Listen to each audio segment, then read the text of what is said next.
আব্বু আম্মু তাদের উপকারের প্রতিদান দিতে গিয়ে আমাকে তুলে দিয়েছে রাক্ষসীর হাতে। এক কথায় জীবনটা শেষ করে দিয়েছে। চলুন বুঝিয়ে বলি আর পরিচয় পর্বটাও শেষ করে দেই। আমি সোহাগ বাবা মায়ের আমরা 2 সন্তান। আমার ছোট একটা বোন আছে, সে 10ম শ্রেণীর ছাত্রী, আর আমি এবার ভার্সিটির 2nd ইয়ারের এক্সাম দিয়ে অবসর সময় পার করতেছি।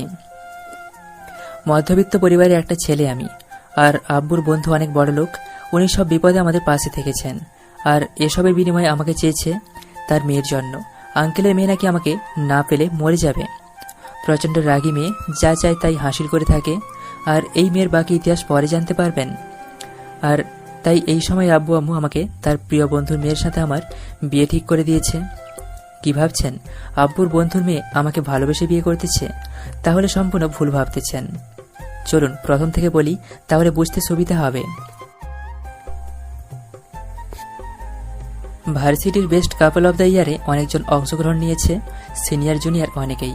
কোয়ার্টার ফাইনালে এসে মাত্র 8 দল টিকেছে, তার মধ্যে সব থেকে এগিয়ে প্রিয়া সাইসের জুটি, তারপরে আমি আর ফারিহা। কোয়ার্টার ফাইনাল আর সেমিফাইনাল 4 দল বাদ হয়ে গিয়েছে, আর বাকি 4 দলের মাঝে চলবে ফাইনাল। খেলায় আমি দ্বিতীয় স্থানে, সেটা প্রিয়া মানতে রাজি না। তারপরেও কিছু না বলে চুপচাপ চলতে লাগলো দিনকাল। ফাইনালের দিন ঠিক করা হলো 5 দিন পর। তবে এবার অন্যদিন খেলা হতো কোলে করে 100 মিটার দৌড়।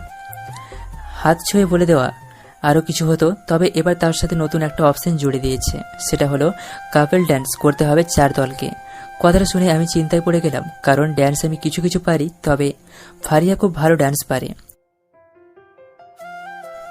প্রিয়া আর সাইদের দিকে তাকিয়ে দেখি ওদের মুখটা কালো হয়ে গিয়েছে, কারণ এরা কেউই ড্যান্স জানে না। যাক, বাসায় এসে ফ্রেশ হয়ে চলে গেলাম ফারিয়াদের বাসায় ড্যান্স প্র্যাকটিস করতে। 5 দিনে মোটামুটি ভালো ড্যান্স শিখিয়েছে ফারিয়া আমাকে। যেহেতু ফারিয়া আর সাইদ ভালো ড্যান্স জানে না, তাই এটাই আমাদের প্লাস পয়েন্ট, আর এটার ফায়দাই উঠাবো আমি। যাক, ফাইনাল খেলায় প্রিয়াদের থেকে সব দিক দিয়ে একটু পিছিয়ে থাকলেও ড্যান্সের দিক দিয়ে আমরা অনেক এগিয়ে। প্রিয়া আর সাইদ ওরা ড্যান্স মোটামুটি ভালোই করেছে, তবে ওরা ড্যান্সে নিজেদের স্টেপ মেলাতে পারেনি। যাক, এখন দাঁড়িয়ে আছি। কিছুক্ষণ পর ফলাফল ঘোষণা হলো, আমি আর ফারিয়া প্রথম হলাম। ব্যাস, ফারিয়া এসে আমাকে জড়িয়ে ধরল। তারপর অনুষ্ঠান শেষ হবার পর আমি আর ফারিয়া বাগানের এক কোনায় বসে রইলাম। তখনই দেওয়ালের ওই পাশ থেকে কারো কথা কানে আসলো। রে প্রিয়া, সাধারণ একটা মধ্যবিত্ত ছেলের কাছে হেরে গেলি তুই? স্যার, নতুন একটা নিয়ম করার কারণে এমনটা হয়েছে। তারপরও তুই ওই ছেলের কাছে হেরে গিয়ে নিজের মান সম্মান সব মাটিতে মিশিয়ে দিয়েছিস। বাদ দে তো, আরো সময় হলেই সুহাগ বাচ্চাকে আমি দেখে নেব। তুই কিছু বলিস না কেন ওই ফারহাদকে? আরে, সে বাবার বন্ধুর ছেলে, তাই তো জোর দিয়ে কিছু বলতে পারি না। আরো অনেক সমস্যা আছে রে, যা তুই বুঝবি না। ওকে চল, বাসায় যাই। তারপর আর তারা চলে গেল। তখন ফারিয়া আমাকে বলল, প্রিয়া কি সত্যি তোমার আব্বুর বন্ধুর মেয়ে? হুম। তুমি এই মেয়েটার থেকে দূরে থাকবা সব সময়, না জানি কবে তোমার ক্ষতি করে বসে। ওকে ম্যাডাম, আর চলেন এখন আপনাকে বাসায় নামিয়ে দিয়ে আমি বাসায় যাব। ওকে মহারাজ, চলেন। তারপর ফারিয়াকে নিয়ে বাসার দিকে রওনা দিলাম। ফারিয়া হলো প্রিন্সিপাল স্যারের মেয়ে। জানি না কেন অনেক ভালো লাগে মেয়েটাকে। আস্তে আস্তে সম্পর্কে জড়িয়ে গেলাম দুজন, এটা প্রিন্সিপাল স্যারও জানে। তারপর ফারিয়াকে তার বাসায় নামিয়ে দিয়ে আমি চলে গেলাম আমার বাসায়। খাওয়া দাওয়া করে দিলাম একটা ঘুম। সন্ধ্যায় উঠে দেখি প্রিয়া ফোন দিয়ে রেখেছে কয়েকটা। ফোন সাইলেন্ট ছিল, তাই সজাগ পাইনি। ফোনটা হাতে নিয়ে কল ব্যাক করলাম। ফোন রিসিভ করার পর প্রিয়া বলল, একটা অনুষ্ঠানে জিতে তোর ভাব তো দেখি আকাশে উঠে গেছে। ঘুমাইলে সবাই আকাশকে উড়ে কি বলবি বল, আর ফোন দিয়েছিস কেন? তোর সাথে প্রেম করব তাই। গাঁজার দাম কত হয়েছে রে? আমি কিভাবে জানবো এসব ছাইবাসের দাম কত? তাহলে গাঁজাখুরি কথা বলতেছিস কেন তাহলে? ওই চুপ কর তো, আর পরশুদিনের ক্লাসের নোটগুলো আমাকে দিয়ে যা। কেন তুই ক্লাস করিসনি পরশুদিন? করেছি, কিন্তু নোট করিনি। আর এত ভাবনা নিয়ে তাড়াতাড়ি এনে দিয়ে যা তো। আমাকে তুই তোর কাজের লোক ভাবিস নাকি? তোর প্রয়োজন তুই এসে নিয়ে যা। কথাটা বলার সাথে সাথেই ফোনটা কেটে দিল। আমি আবার শুয়ে গেলাম। ঘুম আসছে না, তাই শুয়ে না থেকে উঠে ফ্রেশ হতে চলে গেলাম। হালকা নাস্তা করে পরের টেবিলে বসে পড়তে লাগলাম। কিছুক্ষণ পর হঠাৎ কেউ মাথায় থাপ্পড় দিল। তাকিয়ে দেখি প্রিয়া। আমাকে বলল, কি রে, ফোনে কি বলছিলি? কখন? একটু একটু আগে যে বলছিলি আমি কি তোর গোলাম নাকি টাইপ একটা কথা। তো ভুল কি বলেছি? তোর লাগলে তুই এসে নিয়ে যা, আমি কেন দিতে যাব? আমার কি ঠেকা পড়ে আছে নাকি?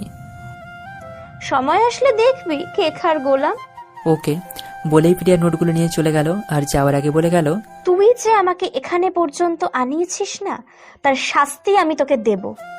বলেই প্রিয়া চলে গেল। আমি নিজের কাজে মন দিলাম। সকালে রেডি হয়ে ভার্সিটিতে গেলাম। গিয়ে দেখি ফারিয়া দাঁড়িয়ে আছে। তারপর দুজনে মিলে ভেতরে গেলাম। ভেতরে গিয়ে দেখি কিছু লোক এক জায়গায় জড়ো হয়ে দাঁড়িয়ে আছে। তাই ফারিয়া আর আমি সেখানে গেলাম। গিয়ে দেখি প্রিয়া আর সাইদের সাথে কথা কাটাকাটি হচ্ছে। তাই সবাই তাকিয়ে দেখতেছে। হঠাৎ প্রিয়া সাইদের গালে ঠাস করে একটা থাপ্পড় বসিয়ে দেয়, সেখান থেকে চলে যায়। আমি দাঁড়িয়ে দাঁড়িয়ে ভাবতে লাগলাম, এই মেয়েটা পারেও। এই নিয়ে হয়তো 12 বার ওদের ঝগড়া হয়েছে, আর শাস্তি হিসেবে সাইদকে একটা করে চড় খেতে হয়েছে। এসব কথা বাদ দিয়ে ক্লাসে মন দিলাম। লাঞ্চ টাইমে ফারিহা আমাকে নিয়ে ঘুরতে বের হয়ে গেল। বিকেলে বাসায় এসে দেখি প্রিয়া আর ওর আম্মু এসে বসে আছে। আমি সালাম দিয়ে ভেতরে চলে গেলাম। সবকিছু রেখে চলে গেলাম শাওয়ার নিতে। বাইরে এসে দেখি প্রিয়া আমার পড়ার টেবিলে বসে কি যেন লিখতেছে। তাই প্রিয়াকে বললাম, ওই তুই কি লিখিস? Love letter? এই বেশি বকবক করিস না তো, এমনিতেই মাথা গরম আজকে। আপনার তো সারা শরীরে কারেন্ট চড়ে 12 মাস। মানে তুই কি বলতে চাইছিস? মানে খুব সহজ। তোর কাছে এটা আর নতুন কি? 2 দিন পর পর শাহিদকে মারবি, পরের দিন গিয়ে সরি বলে সব ঠিক করে ফেলবি। তাই অভিনয় না করে যা করে করে বিদায় হ। প্রিয়া লিখা আটকে দিয়ে উঠে চলে গেল, আর কেন যেন রাগী চোখ দেখিয়ে গেল। পরের দিন সকালে ভার্সিটিতে গিয়ে ফারিয়ার সাথে বসেছিলাম। তখনই প্রিয়া এসে সামনে এসে দাঁড়ালো। তখনই ফারিয়া আমাকে বলল, চলো সোহাগ, অন্য কোথায় গিয়ে বসি। চলো। ওই ফারহাদ, তুই বলেছিলি না সাইদকে থাপ্পড় দিয়ে আমি সবার সামনে সরি বলে সবকিছু ঠিক করে ফেলেছি। এবার আমি সব শেষ করে দিয়েছি। তো আমি কি করব এতে? কিচ্ছু করতে হবে না। শুনে রাখ, এই প্রিয়া না কারোর উপর নির্ভর করে থাকে না। দেখবো তোর এসব ভাব কতদিন থাকে। বলেই ফারিয়াকে নিয়ে সেখান থেকে চলে আসলাম। তারপর দুজন মিলে ক্লাসে চলে গেলাম। ফারিয়া ক্লাস শেষ করে গেল প্রিন্সিপাল স্যারের সঙ্গে দেখা করতে। তাই আমি গেটের বাইরে বসেছিলাম। ফারিয়া বের হওয়ার সময় কেমন রাগী একটা লুক দিয়ে চলে গেল। কিছুক্ষণ পরে সে আমাকে বলল, সোহাগ, তুমি প্রিয়ার থেকে দূরে দূরে থাকবা, ওর সাথে আর কথা বলবে না। কেন, কি হয়েছে? একটু আগে আমার একটা বান্ধবী এসে বলল প্রিয়া নাকি আমার আর তোমার সম্পর্কের মাঝে ফাটল ধরতে চাইতেছে। তুমি সত্যি একটা বোকা। মানে হলো, এই প্রিয়া বুঝি আমাদের মাঝে সম্পর্কে ফাটল ধরাতে পারবে? আর তুমি যেহেতু ওর কথা জেনেই নিয়েছ, তাই ওর উল্টোপাল্টা কথা বললে সেটা এড়িয়ে চলবে, তাহলেই হবে। ওকে, কিন্তু তারপরে তুমি ওর থেকে দূরে থাকবা। যে ফাজির মেয়ে না, না জানি কি করে বসে। ওকে ঠিক আছে, এবার চলেন বাসায়। চলো। তারপর ফারিয়াকে তার বাসায় নামিয়ে দিয়ে আমি চলে গেলাম নিজের বাসায়। রাতে বসে বসে পড়তেছিলাম, তখন মোবাইলটা বেজে ওঠে। তাকে দেখি প্রিয়া ফোন দিয়েছে। বিরক্তি ভাব নিয়ে ফোনটা রিসিভ করলাম। প্রিয়া বলে উঠল, কি রে, ফোন ধরতে এত দেরি লাগে কেন? কি বলতে ফোন দিয়েছিস সেটা বল। বাবু, এত রাগ করে না। রাগ শরীরের জন্য ভালো না। আচ্ছা বল, কি বলবি? খেয়েছিস রাতে, নাকি এখনো না খেয়ে পড়তেছিস? এসব বলতে ফোন দিয়েছিস? তো তোকে কি প্রেম করার জন্য ফোন দেব নাকি? কথাটা শুনে ফোনটা কেটে দিলাম। কি একটা মেয়ে রে বাবা, আমার পেছনে এভাবে লেগে থাকে। এভাবে কিছুদিন চলে গেল। ভার্সিটির দিনগুলো সুন্দরভাবে কাটতে লাগলো। একদিন সকালে ভার্সিটিতে ঢুকতে যাব, তখনই পিছন থেকে প্রিয়া ডাক দিল। তাই দাঁড়িয়ে গেলাম। কি হয়েছে, কিছু বলবি? তোর জন্য ফারিয়ারটা সারপ্রাইজ নিয়ে দাঁড়িয়ে আছে, যা ভিতরে যা। প্রিয়াকে আর কিছু না বলে চলে গেলাম। আল্লাহ জানে কি হয়েছে সব ভাবতে ভাবতে ভেতরে আসতেই ফারিয়াকে দেখলাম মাঠের কোণে নিয়ে দাঁড়িয়ে আছে। আমি ফারিয়ার দিকে এগিয়ে যেতেই ফারিয়া আমাকে দেখে আমার দিকে এগিয়ে আসলো। ফারিয়া এসেই আমার দিকে একটা খাম এগিয়ে দিয়ে বলল, সোহাগ, এগুলো কি? আমি কি তোমাকে কম ভালোবেসেছিলাম যে তুমি আমাকে এত বড় ঠকা দিলা? ফারিয়ার কথা শুনে কিছু বুঝতে পারতেছি না, তাই খামটা খুলে দেখতে লাগলাম। খামের ভেতর কিছু ছবি, যেটাতে আমি প্রিয়াকে জড়িয়ে ধরে আছি। এরকম আরো কিছু ছবি আছে। ছবিগুলো দেখে মাথাটা চক্কর দিয়ে উঠল। এটা কিভাবে সম্ভব কিছুই বুঝতেছি না। ছবিগুলোতে ডুব দিলাম, তখনই ফারিয়ার কথায় ঘোর কাটলো। সারা কলেজ জানে তুমি আর প্রিয়া একজন আরেকজনের শত্রু, আর ভেতরে ভেতরে এসব করো। প্লিজ চুপ করো, ভাবতে দাও আমাকে। না, তুমি আগে যা বলো আমাকে, কেন এসবের মাঝে টানলে? আমি কি দোষ করেছিলাম? ফারিয়া, তুমি এগুলো পেয়েছো কোথায়? আমার বইয়ের ভিতরে একটু আগে পেয়েছি। বুঝেছি, আসো আমার সাথে। তারপর ফারিয়াকে নিয়ে গেলাম প্রিয়ার কাছে। প্রিয়া এক কোনায় ওর বান্ধবীদের সাথে দাঁড়িয়েছিল। আমি গিয়ে প্রিয়াকে জিজ্ঞাসা করলাম, এগুলো কি প্রিয়া? মানে কোনগুলা? দেখ, রাগ ওঠাবি না, আর এমন ভাব নিচ্ছিস যে তুই কিছুই জানিস না।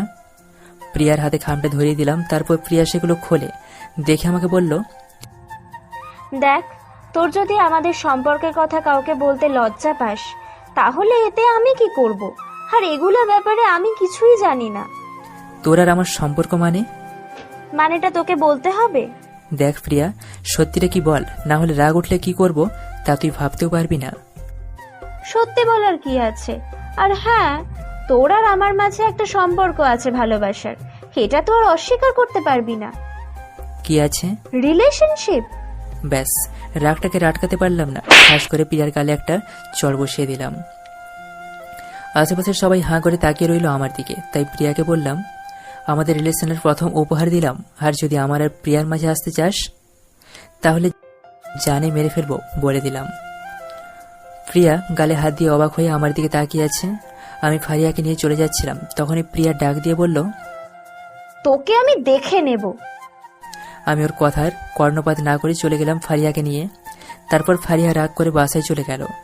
মন এমনিতেই খারাপ, তাই ক্লাস না করে বাসায় চলে আসছি। মন খারাপ, তাই দুপুরে খাওয়া দাওয়া করে দিলাম ঘুম। বিকেলে মাথায় কারো হাত বোলানোর কারণে ঘুম ভাঙলো। তাকিয়ে দেখি প্রিয়া আমার পাশে বসে মাথায় হাত বোলাচ্ছে। লাফ দিয়ে উঠে দূরে সরে গেলাম। তারপর প্রিয়াকে বললাম, তুই এখানে কি করিস? বাবু, তোমার ঘুম ভেঙেছে? ওই কিসব আবল তাবল বলতেছিস? আর তুই আমাদের বাসায় আসলি কখন? এমন ভাবে বলছিস যেন তোদের বাসা থেকে আমাদের বাসা কয়েক কিলোমিটার দূরে, সামনেই তো, তাই মন চেয়েছে চলে আসলাম। আসছিস ভালো কথা, তো আমার রুমে কি করিস? এমনি ছ্যাঁকা খেয়ে কি অবস্থা দেখতে এলাম আর কি। তুই এগুলা করছিস কেন? তোর জন্য আমি সাইদের সাথে ব্রেকআপ করলাম, আর তুই রিলেশনশিপে থাকবি, এটা কি মানতে পারি বল? দেখ, এসব বাদ দিয়ে ফারিয়াকে সব সত্যি বলে দে, মেয়েটা না হলে ভেঙে পড়বে। অসম্ভব। আমি যতদিন অন্য আরেকটা রিলেশনে না যাচ্ছি ততদিন তুইও সিঙ্গেল থাকবি। প্রিয়ার কথা শুনে রাগ উঠলো, আবার হাসিও পেল, তাই ফিক করে হেসে দিলাম। প্রিয়া অবাক হয়ে জিজ্ঞাসা করলো, কি হলো, এভাবে হাসছিস কেন? তোর কথা শুনে। কেন, আমি হাসির কি বললাম? এই যে বললি তুই রিলেশনে যাওয়ার আগ পর্যন্ত আমাকে সিঙ্গেল থাকতে হবে। তোর রিলেশনের অপেক্ষায় বসে থাকলে আমি বুড়ো হয়ে যাব, তাও তুই রিলেশনে যেতে পারবি না। মানে? এক কথায় তোকে সহ্য করার ক্ষমতা ছিল একমাত্র শাহিদের, তাকে ছেড়ে দিয়েছিস, তাই আর কারোর সাথে রিলেশনে যেতে পারবি বলে আমার মনে হয় না। তুই কি আমাকে চ্যালেঞ্জ করছিস নাকি? অবশ্যই না, শুধু একটু সুবুদ্ধি দিতেছি, ভালো হয়ে যা, না হলে বিয়ের জন্য আঙ্কেল ছেলে পাবে না তোর জন্য। তুই সকালে থাপ্পড় দিয়েছিস, আমি কিচ্ছু বলিনি, কিন্তু এখন এর এই অপমানটা না কলিজায় গিয়ে লেগেছে। দেখ, আমি সত্য কথা বলেছি, এটা যদি তোর জন্য অপমান হয় তাহলে আমার কিছু করার নেই। তুই কি বলতে চাইছিস কি? হ্যাঁ, আমি বিয়ের জন্য পাত্র পাবো না? পাত্র পাবি, তোকে চেনে এমন পাত্র পাবি না, কারণ যারা তোকে চেনে বা স্বভাব সম্পর্কে জানে তারা কখনোই তোকে বিয়ে করবে না। ওকে, আজকে আমি তোকে চ্যালেঞ্জ করে গেলাম, আমি এমন কাউকে বিয়ে করব যে কিনা আমাকে একদম কাছ থেকে চেনে, সেটা যেভাবেই হোক। ওকে, আমিও দেখবো। ওকে, আর হ্যাঁ, ফারিয়ার সাথে সম্পর্কের কথাটা না ভুলে যা। এমন বিষ ঢেলেছি যে সে তোর দিকে তাকালেও থুতু ফেলবে। ফারিয়ার সাথে খারাপ কিছু করলে বা বলে থাকলে আমি যে তোর কি অবস্থা করব তা তুই ভাবতেও পারবি না। আমাকে যে সকালে চড় দিয়েছিস, তার ফল আর অপমানের ফলটা বাকির খাতায় তুলে রাখলাম রে। বলেই প্রিয়া চলে গেল। আমি মোবাইলটা হাতে নিয়ে দেখি ফারিয়ার একটাও কল নেই। অন্য সময় তো কল দিয়ে পাগল করে ফেলতো, তাহলে আজকে একটাও দেয় নাই। তাই উঠে ফ্রেশ হয়ে বেরিয়ে গেলাম। ফারিয়াকে ফোন দিয়ে পার্কে আসতে বললাম। ফারিয়া আসতে রাজি না, অবশেষে অনেক কষ্টে রাজি করালাম। পার্কে গিয়ে ফারিয়ার জন্য অপেক্ষা করতে লাগলাম। কিছুক্ষণ পর খেয়াল করলাম ফারিয়া আসতেছে। কিছুটা কাছে আসতেই দেখি ফারিয়ার কিছুটা কাছে আসতেই দেখি ফারিয়ার চোখগুলোতে পানি জমে আছে। তাই আমি উঠে ফারিয়ার কাছে গিয়ে জিজ্ঞাসা করলাম, কি হয়েছে ফারিয়া, তোমাকে এমন দেখাচ্ছে কেন? কিছু না, বলো কি বলতে ডেকেছ? আমার হাতে সময় খুব কম। এমনভাবে বলছো কেন? আগে তো কখনো এমনভাবে কথা বলনি। আচ্ছা বলো কি বলবে। আগে এটা বলো, তোমার চোখে পানি কেন? এমনি ধুলো পড়ছে তাই। আমাকে অবহেলা করতেছো তুমি?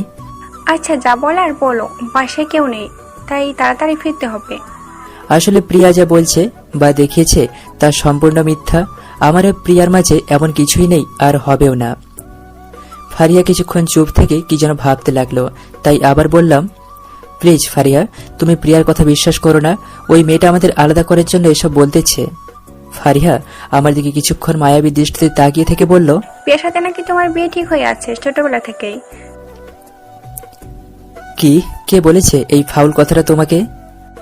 প্রিয়া একটু আগে ফোন করে বললো আমাকে তোমার সাথে নাকি ও ছোটবেলা থেকে বিয়ে ঠিক হয়ে গেছে, আর তোমাদের মাঝে নাকি অনেকবার ফিজিক্যালি রিলেশন হয়েছে। কথাটা শুনে মাথায় আগুন ধরে গেল। মেয়েটা এত নিচে নামতে পারে, যা বলার মতো না। তাই ফারিয়াকে বললাম, ফারিয়া, কিছুদিন আগে তুমি আমাকে বলেছিলে না প্রিয়া আমাদের মাঝে ফাটল ধরাতে চায়? এখন প্রিয়া সেটাই করতেছে। আর তুমি জানো না প্রিয়া জেতার জন্য যে কোনো কিছু করতে বা বলতে পারে। তুমি আগে আমার প্রশ্ন উত্তর দাও, প্রিয়া যা বলেছে সেগুলো কি সত্যি নাকি মিথ্যা?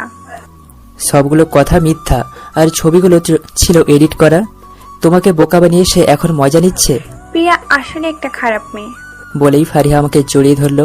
আমিও ফারিয়াকে জড়িয়ে ধরলাম। তারপর ফারিয়াকে বললাম, ফারিয়া, তুমি আমাকে সত্যি ভালোবাসো?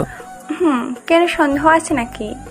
না, আসলে তুমি এত সহজে ভুল বুঝে ফেলেছো আমাকে, যার কারণে অনেক কষ্ট পেয়েছি আমি। প্রিয়া এমন ভাবে বলেছিল আমি যে ভয় পেয়ে গেছিলাম। আচ্ছা চলো, এখন প্রিয়ার সাথে একটু মজা নেওয়া যাক। মানে কি করবে তুমি? দেখতে থাকো। বলেই ফোনটা পকেট থেকে বের করে প্রিয়াকে ভিডিও কল দিলাম। প্রিয়া রিসিভ করে আমাকে বলল, কি রে, এই সময় ফোন দিয়েছিস? মুখটা একটু ভার করে ফেললাম আর হালকা কাঁদো কাঁদো ভাব নিয়ে বললাম, ওই তুই ফারিয়াকে কি এমন বলেছিস যে সে আমাকে থাপ্পড় দিয়ে চলে গিয়েছে? কিছু মন্ত্র পড়েছি তাতেই কাজ হয়ে গেছে। আচ্ছা, তোর কি মনে হয় তুই হালকা একটু বা বেশি মন্ত্র পড়লে আমার আর ফারিয়ার মাঝে ফাটল ধরাতে পারবি? এই দেখ। বলেই ফারিয়াকে টান দিয়ে আমার কাছে আনলাম আর কপালে একটা চুমু এঁকে দিলাম। ব্যাস, প্রিয়া যা বোঝার বুঝে গিয়েছে। প্রিয়া আর কিছু না বলে টুক করে ফোনটা কেটে দিয়েছে। এদিকে আমি আর ফারিয়া হাসতে হাসতে শেষ। ফারিয়াকে বাসায় নামিয়ে দিয়ে এসে খাওয়া দাওয়া করে দিলাম একটা ঘুম। পরের দিন ভার্সিটিতে যেতেই দেখি প্রিয়া এক কোণে দাঁড়িয়ে আছে। তাই আমি প্রিয়ার সামনে গিয়ে দাঁড়িয়ে বললাম, এভাবে মন খারাপ করে দাঁড়িয়ে আছিস কেন? এমনি, তোকে বলতে হবে নাকি? জানি কেন তোর মন খারাপ। যা তো, ফালতু বলিস না। আরে রাগ করিস না, আর যা পারিস না তা করতে গেলে এমনই হয়। আর তুই কিভাবে ভাবলি আমাদের আলাদা করতে পারবি? প্রিয়া এবার কিছু না বলে মুচকি হাসি হেসে দিল আর আমার দিকে খারাপ একটা লুক নিয়ে তাকালো। তাই বললাম, এভাবে তাকিয়েছিস কেন? না এমনি। আর দেখি তোদের সম্পর্ক কতদিন ভালো থাকে। একবারে শরম হয়নি তোর, নাকি আরো পেতে চাস? বাবু, সেটা সময়ই বলে দেবে। এই প্রিয়া চলে গেল আর আমি দাঁড়িয়ে রইলাম ওইখানেই। তারপর হঠাৎ পিছন থেকে কেউ কাঁধে হাত রাখে। তাকিয়ে দেখি ফারিয়া। আমাকে বলল, সোহাগ, তুমি এখানে দাঁড়িয়ে আছো কেন? এমনি, চলো ক্লাসে যাই। তারপর ফারিয়াকে নিয়ে ক্লাসে চলে গেলাম। তবে প্রিয়া আবার কি করে তা নিয়ে টেনশনে পড়ে গেলাম। যাক, যা হবার তা দেখা যাবে। দুপুরে প্রিয়া চলে আসলো। ক্লাস না করে আমি বিকেলে ক্লাস শেষ করে ফারিয়াকে নিয়ে একটু ঘুরতে গেলাম মনটা হালকা করার জন্য। তবে প্রিয়ার সেই ভিলিয়ানের মতো হাসিটা ভাবাচ্ছে আমাকে কি না কি করে নিয়ে টেনশনে আছি। তখনই ফারিয়া আমাকে বলল, সোহাগ, কি এত ভাবতেছো তুমি? না আসলে সকালে। তারপর সব বললাম। তাই একটু চিন্তা হচ্ছে, ও যেই মেয়ে না জানি কি করে বসে। আরে এ নিয়ে চিন্তা করো না, ও আমাকে আর ভুল বুঝতে পারবে না। তুমি আরামে গিয়ে ঘুমিয়ে থাকো। এবার যদি আমাকে ভুল বোঝো তাহলে তোমার সাথে আর কথাই বলবো না আমি। ওকে, আর তুমি ওই পেতনিটার থেকে দূরে থাকবে। ওকে। আর প্রিয়া কিছু বললে আগে আমাকে জানাবেন, না জানি আবার মুখ ফুলিয়ে বসে থাকেন না আবার। তুমি প্রিয়াকে বলে দিবে আমার সাথে যেন কথা না বলতে আসে। ওকে। আর কিছু বলতে হবে? আর আমাদের দেখে যেন কোনো হিংসা না করে। ওকে পাগলি, সব বলে দেব। এখন ঠিক আছে? ওকে এখানে নিয়ে আসলে কেন? তোমাকে কিডন্যাপ করব বলে। শয়তান। চলো একটু হাঁটি, তারপর না হয় বাসায় চলে যাব। চলো। কিছুক্ষণ পর হঠাৎ ফোনটা বেজে উঠলো। তাকিয়ে দেখি আব্বু ফোন দিয়েছে, তাই রিসিভ করলাম। কি রে, কোথায় তুই? এই তো একটু বাইরে, বাসায় আসবো একটু পরে। তাড়াতাড়ি আয়, কাজ আছে একটু। ওকে, আসতেছি বলেই ফোনটা কেটে দিলাম। তখনই ফারিয়া আমাকে বলল, বাসায় দিতে বলছে নাকি? হুম। ওকে চলো, আজকে বাসায় চলে যাই, তারপর একদিন আসবো। ওকে চলো। তারপর ফারিয়াকে তার বাসায় নামিয়ে দিয়ে আমি চলে গেলাম আমার বাসায়। কলিং বেল দিতেই ছোট বোন এসে দরজা খুলে দিল। ভেতরে যেতেই অবাক হয়ে গেলাম, কারণ ভেতরে প্রিয়া আঙ্কেল আন্টি সহ আমাদের পরিবারের সবাই বসে আছে। আজকে তো অনুষ্ঠান বা এমন কোনো বিশেষ দিন নেই, তাহলে সবাই একসাথে বসে এই বাড়িতে। প্রিয়ার দিকে তাকিয়ে দেখি ম্যাডাম আমাকে দেখে লজ্জা পাচ্ছে, এমন ভাব করতেছে। আমি অবাক হব নাকি সবাই এখানে কোনো একটা ভাববো, এটা বুঝতেছি না। তখনই আব্বু বলল, কি রে, দাঁড়িয়ে দাঁড়িয়ে কি ভাবতেছিস? যা গিয়ে প্রিয়ার ওখানে গিয়ে বস। কোনো কিছু না ভেবে প্রিয়ার পাশে বসে গেলাম। আস্তে করে প্রিয়াকে জিজ্ঞাসা করলাম, কি রে তোরা এখানে কেন সবাই? চুপচাপ বসে থাক, সব জানতে পারবি কেন আমরা এখানে। আমি আর কিছু না বলে চুপচাপ বসে রয়েছি। কিছুক্ষণ পর আঙ্কেল বলে উঠল, এবার বলো, কবে এদের বিয়ের দিনটা ঠিক করলে ভালো হয়? ওদের যেহেতু পরীক্ষাটা এগিয়ে এসেছে, তো পরীক্ষাটা শেষ হোক, তারপর একদিন ধরে বিয়ে দিয়ে দিব। ওকে, তাহলে পরীক্ষাটা শেষ হোক।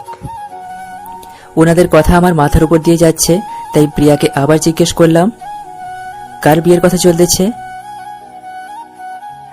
আমরা চলে গেলে সেটা তোর আব্বুকেই জিজ্ঞেস করিস, তাহলেই হবে। মেজাজটাই খারাপ করে দিল, তাই আর কিছু না বলে বসে রইলাম চুপচাপ। কিছুক্ষণ পর প্রিয়া এরা সবাই চলে গেল। তখনই আব্বুকে জিজ্ঞাসা করলাম, কার বিয়ে নিয়ে কথা বলছো তোমরা? কার আবার? তোর বিয়ে নিয়ে। কি? তোর আর প্রিয়াপুর বিয়ে নিয়ে এতক্ষণ কথা হলো। আব্বু আম্মু, তোমাদের কি মাথা খারাপ হয়ে গিয়েছে নাকি যে আমি ওই মেয়েকে বিয়ে করব? আমাদের মাথা ঠিক আছে বলেই তোর বিয়ে প্রিয়ার সাথে ঠিক করেছি। আমি কোনোদিনও প্রিয়াকে বিয়ে করব না। তোরা তো একজন আরেকজনকে নাকি ভালোবাসিস, তাহলে বিয়ে করতে সমস্যা কোথায়? প্রিয়াকে যে আমি ভালোবাসি, এটা কে বলেছে তোমাদের? কেন? প্রিয়া তো বললো তোরা নাকি একজন আরেকজনকে ভালোবাসিস অনেক আগে থেকে। ওই মেয়েটা পাগল হয়ে গিয়েছে, আর আমি অন্য আরেকজনকে ভালোবাসি, তাই প্রিয়া প্রতিশোধ নিতে এটা করতেছে। তুই আবার কাকে ভালোবাসিস? তারপর মোবাইল থেকে ফারিয়ার ছবিটা বের করে সবাইকে দেখালাম। তারপর প্রিয়ার সম্পর্কে সব বললাম। তখন আব্বু বলল, আচ্ছা, আমি প্রিয়া আব্বুর সাথে কথা বলে দেখি। আর হ্যাঁ, এই প্রিয়া নামের মেয়েটাকে বউ করার স্বপ্ন ভুলে যাও। বলেই ভেতরে চলে গেলাম নিজের রুমে। রাগে মাথাটা গজগজ করতে লাগলো। এসব ফাউল চিন্তা বাদ দিয়ে চলে গেলাম ফ্রেশ হতে। ফ্রেশ হয়ে বের হয়েই দেখি মোবাইলে কল আসতেছে।